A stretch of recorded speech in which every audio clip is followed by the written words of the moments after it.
Hello and welcome to Abstraction Notes. My name is Garrett Hollenbeek, and today we're joined by Greg Gicewicz, founder and CEO of Compliance Shark.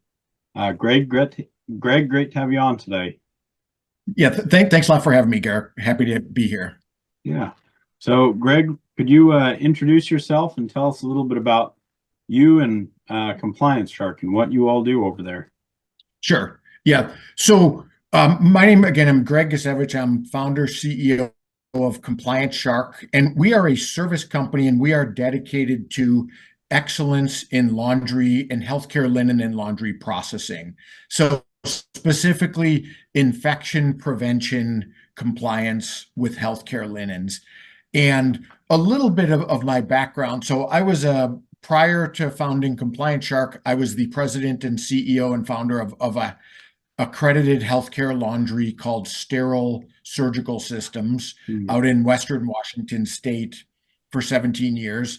And we I started that. Oddly enough, I worked for 13 years for Microsoft prior to that. And I kind of got Okay. into this healthcare laundry game knowing absolutely nothing about it and really learned an appreciation for this space that no one really knows about of Mhm. healthcare laundry processing. And I learned that it's super, super critical to the community and to healthcare that we get this right. And I also learned that there's really quite a bit to it.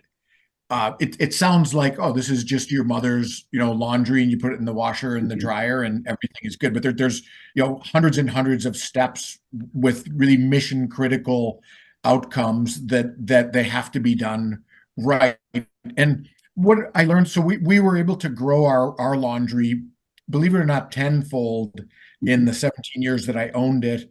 Oh, wow. And one of the things that I became very active in the standard setting in healthcare laundries and in the inspection Mhm. accreditation world. And I feel that there was not a ton of healthcare knowledge on the importance and the criticality of healthcare linen. So it's sort of, I like to say, it's this hidden, unknown black Mhm. box. Well, they just do that. I don't really understand it. I hope it's Yep. okay. And we're just going to call it good. And I hope it's okay too. But like that's not a great strategy for your Yeah. infection prevention strategy. And the reality of it is health linen is a critical part Mhm. of infection prevention. I mean, it has to be a huge part of the strategy for not just hospitals, but for really all healthcare, whether it's long-term nursing or Mhm. acute care hospitals or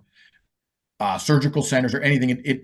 Linen really it touches everything, and we have to get that right. And I think we are not, as a society, I guess as a world, because this is true worldwide. I think we would be well served if are able to educate the world of healthcare on the Yep. criticality of linen processing according to the highest standards and just doing this right. Yep. You're exactly right because there's three things that every patient has in contact, whether it's surgery or and in an inpatient setting, and it's dietary, linen, and Right. EVS. And those are Right. three of the areas that, we don't talk about as much as we should and are maybe not aware of all of the standards and work that goes into Yeah. making that safe for the patient.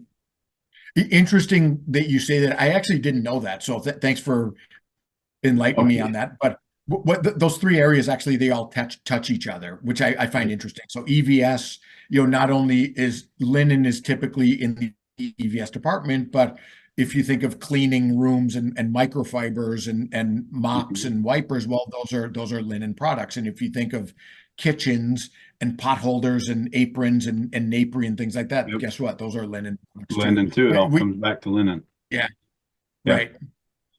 So, what are some of the risks that we're not aware of when it comes to linens and linen processing?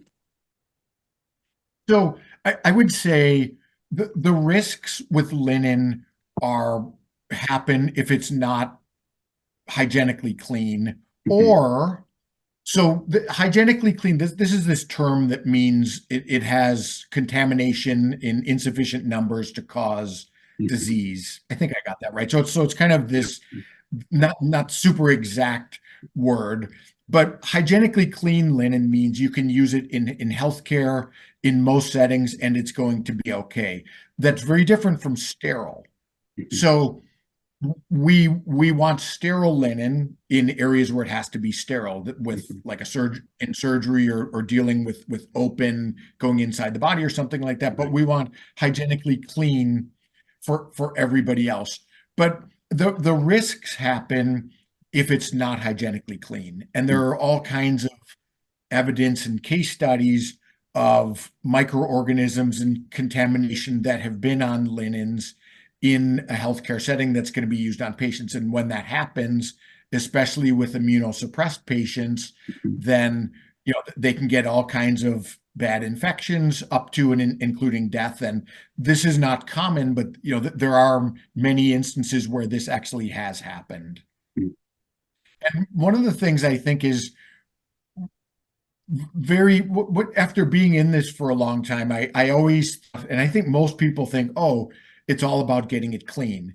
And it is about getting it clean, but there's about 100 other things that have to happen after it's clean to protect it. And oddly, most of the infections and most of the uh, contaminations that have happened actually happened after clean linen. The linen was already clean. It got contaminated afterwards, which is kind of counterintuitive. You wouldn't think that.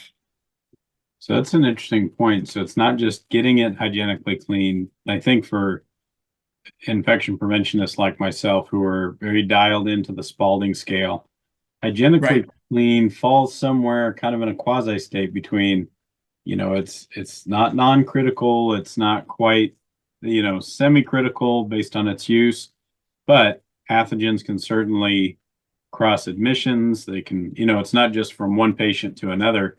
You could have scenarios where a pathogen is affecting multiple patients, multiple units, because the core source is very close in proximity.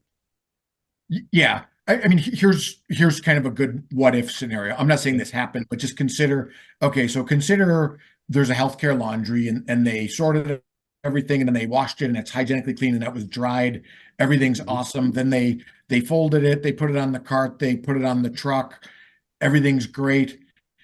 Then this is just a crazy hypothetical, but I think Sure. it illustrates nicely what could happen. So they put it on the truck, they deliver it to the hospital, this clean linen. They don't cover it properly.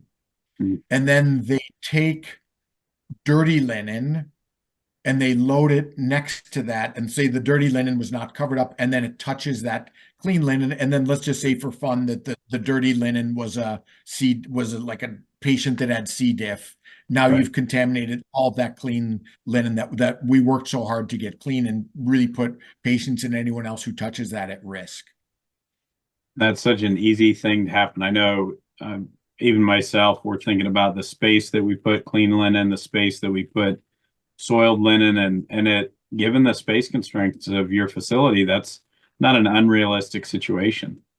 Yeah, exactly. And the thing that I find so scary, Mhm. not to try to scare everybody, but I mean, I think the Sure. reality is that there are so many opportunities for Mhm. contamination from the end of the washer where the linen's clean until that product touches, or until that piece of linen touches the sick patient. Mhm. So, just look at all the surfaces that it touches. Look at the carts that it's Right. on. Look at the other carts that it's in proximity with. Look at the air that it's around on the way to Mhm. the hospital. Look at the hospital loading dock, which often has Right. dirty garbage out there or dirty linen out there. Look at the linen room in the hospital. Look at the airflow there. Look at the hands of the people handling it there. Look at the Mhm. shelves in the linen closets in the hospital. So there's just so many opportunities for Yep. contamination to happen, and we need to be super, super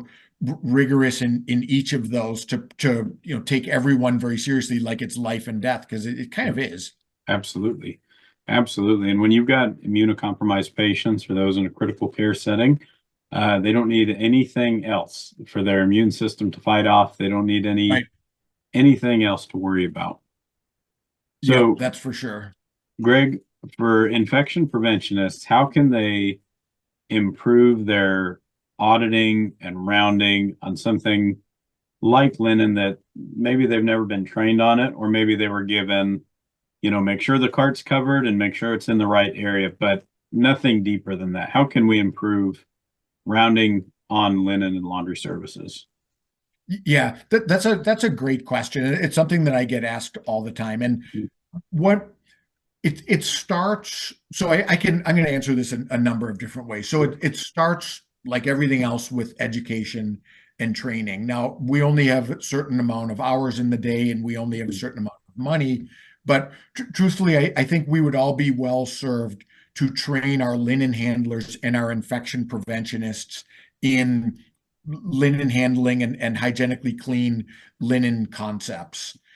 So, I mean, I would suggest like a week-long training program. Actually, my company and along with some others are putting one together, which should be out in 2 months, and there will be CEs available for that. I don't want to promote my course on here, No, so I'll you're stay good, but that's intro, but it's important for people to know that there are resources for training out there. yes, yeah, Yep. and this is a good introductory kind of 1-200 level thing. It's not an Yeah. in-depth course, but you need knowledgeable people in your staff to train the people in these concepts because these are very important concepts. The other thing that's very, very important is you want to regularly inspect your healthcare laundry, whether that's an Mhm. in-house, what we call OPL on-premise laundry, or whether that's an outsourced professional laundry, which most of them are. Now, Mhm. here's the challenge. So to do a thorough, complete inspection of the healthcare laundry and everything they're doing would probably take about 4 months, 10 hours a day. Yeah. No one really To, has that. I to, don't know to that it would see take that that long, full but there's loop. Yeah. yeah, this is just such an intricate, there's so many different pieces and parts and moving things and infrastructure and training Right. and equipment and policies and all this stuff that it's really hard to do that justice in a couple of hours Yeah. once per year. So I mean, I would say two things. One is you might want to bring with you an expert to help you with the inspection because someone will really know what to look for, maybe more than uh, an infection preventionist who doesn't do this every single day. And then the other thing is I think you want to go in there with a strategic plan of the top things to look for because there really are things that you can find that are pretty telling in like a 2 to 4 hour period. So I'll just give you some examples of these. So if you go into a plant and you say, okay, show me your QA manual, show me your maintenance policies, show me your bloodborne pathogens policies, show me all your documentation, and Mhm. they give you a binder that looks perfect, Yeah. that's a good sign. And Yeah. what does perfect look like? Well, um, perfect looks like it's not shelfware, it's active. So the dates are Okay. pretty recent and it's been reviewed pretty recently. Otherwise, it's what I call inspection documentation, which is, oh, we don't bring this out until we're inspected. I And see. So then you want something that's an yeah, actively live document. A lot of staff knows where it is. They know what it is. exactly. Yep. Nice. Yep. Then the other another really big part is when there are policies in the documentation, Hmm. we want to make sure that there's up-to-date training, dated, signed training on those policies. Because if people aren't trained on functional separation or soil sorting or QA inspection, then it doesn't matter what's in the policy. And Right. then the third I always look for is what I call proof of execution. So that means, okay, we have a policy, we have training, and now we have filled out checklists where everything is signed and dated, and the environment has been cleaned, or the maintenance Mhm. machines have been Gotcha. checked, or the bloodborne pathogens records have vaccination records are there. So that's what I mean by that. Then so that's sort of the documentation part, and you can knock that out in under an hour pretty Right. comfortably. The next most important thing that I would look for is just overall cleanliness. Right. So if you walk into a plant and it's dim and dingy and there's Mhm. lint everywhere, there's guards off of machines and people are walking around the soil sort area, in gym shorts and all this stuff, you can say Sure. like, okay, That's going there's to be a probably red some, flag for you. yeah, there's probably some red flags Yeah. going on there. That will just tell you a lot right there. Um, I think infrastructure, and by infrastructure, I mean like the global, okay, how's this whole thing designed? Is there functional separation built in physically? Are there procedural functional separation controls built in? Is the airflow good from clean to dirty? Uh, is there, very good separation and segregation between linens, carts, people, Right. everything else on the clean side and the dirty side? Those are all really good signs as well. And even I think talking to employees, Mhm. if they'll let you, is Yeah. is a great thing. A good employee who's very professional and takes pride in his or her work is going to explain exactly what they do, why they do it, how they Right. do it, what happens if something fails. So, employee engagement is a great thing, and we can learn so much just by talking to the floor Yeah. staff.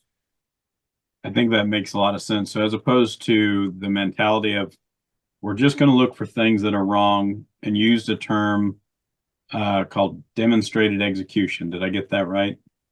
So I would say proof of execution, Oh, but yeah, proof of that's ex that's right. pretty Yeah, close. Yeah, proof good of job. execution. So as opposed to just waiting until something doesn't look right or really stands out, you want to see that the right steps are being followed and that they're being followed in the right way, according to policy, Right.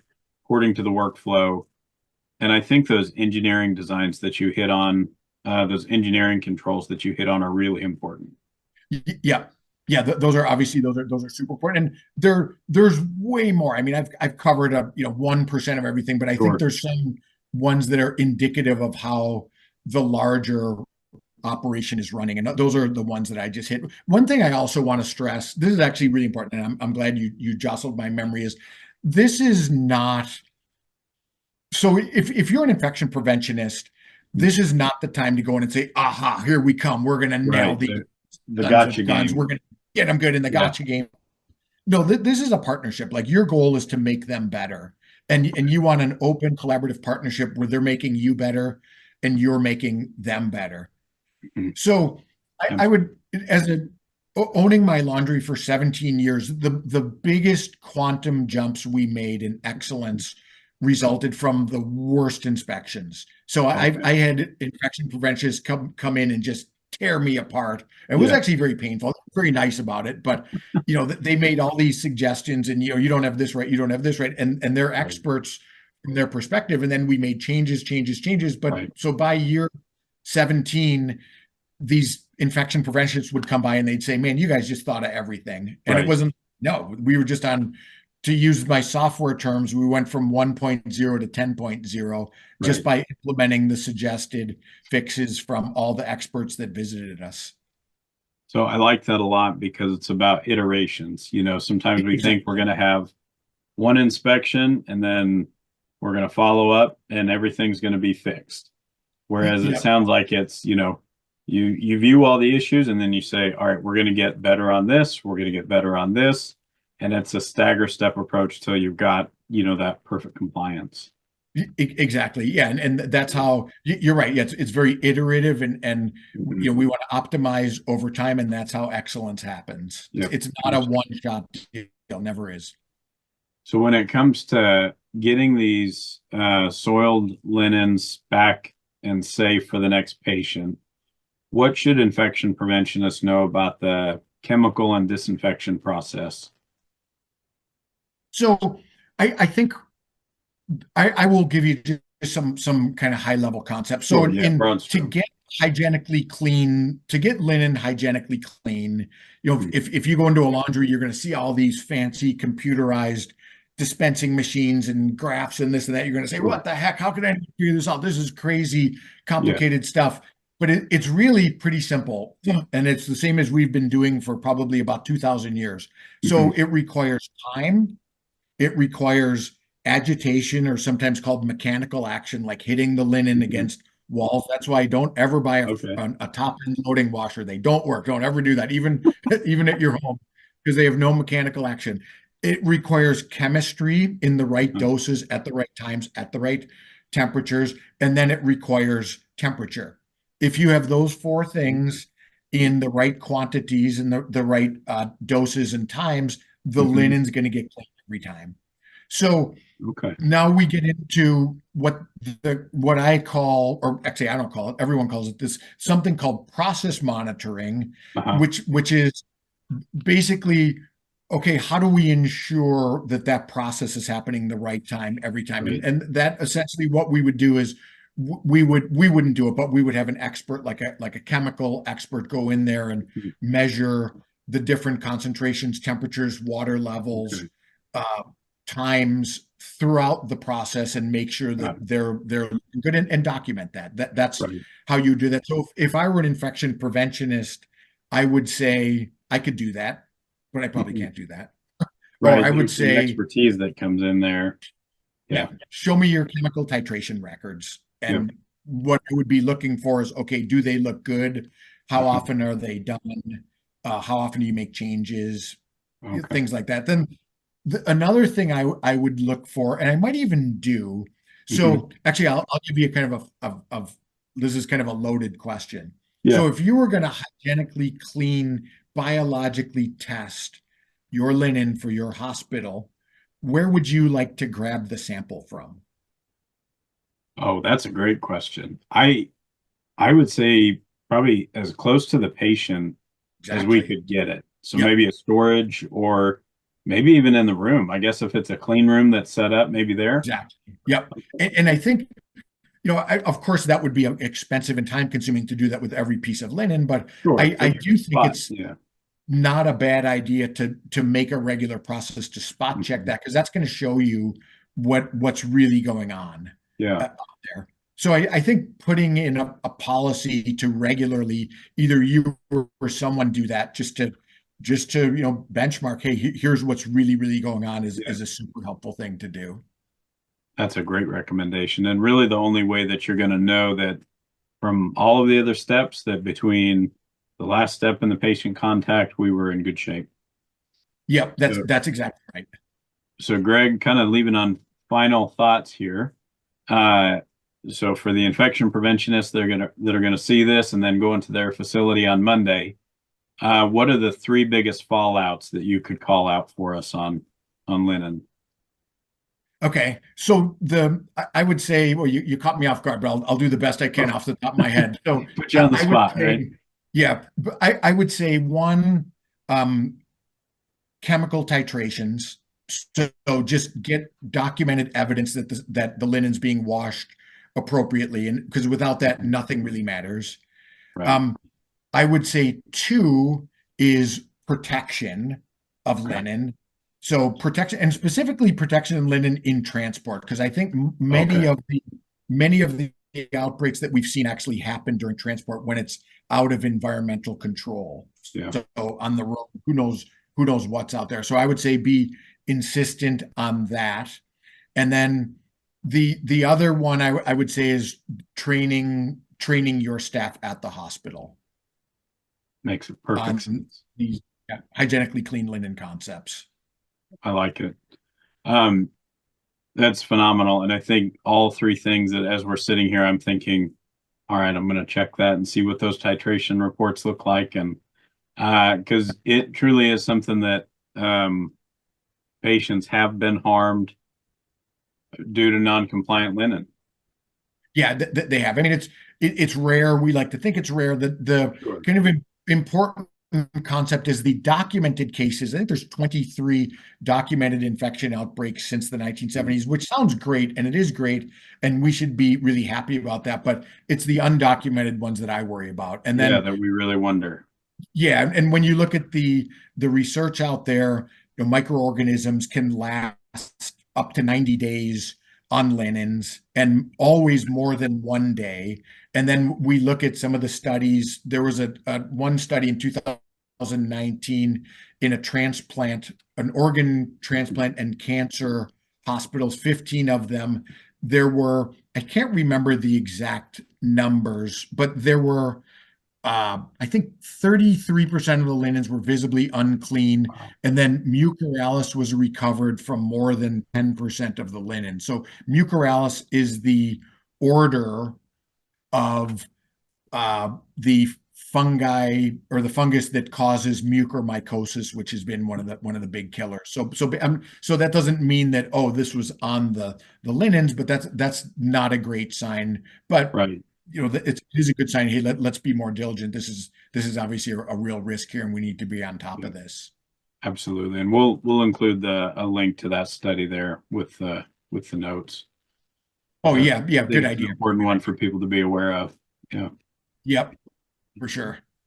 Well, Greg, any closing thoughts? And then where can folks reach you and where can they find you?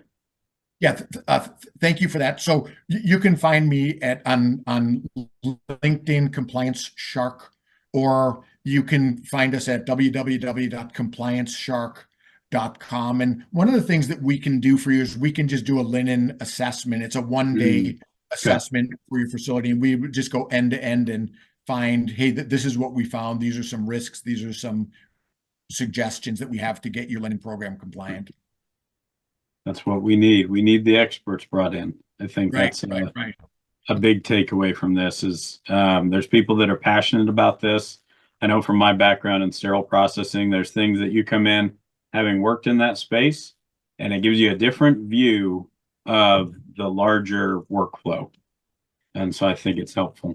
Yeah, that's exactly right. When you get inside something, you view it very Yep. differently. That's for sure. Well, Greg, thank you so much, and we appreciate it. Thank you. Okay, thank you, Garrett. Yeah, have a good one. See you. See you.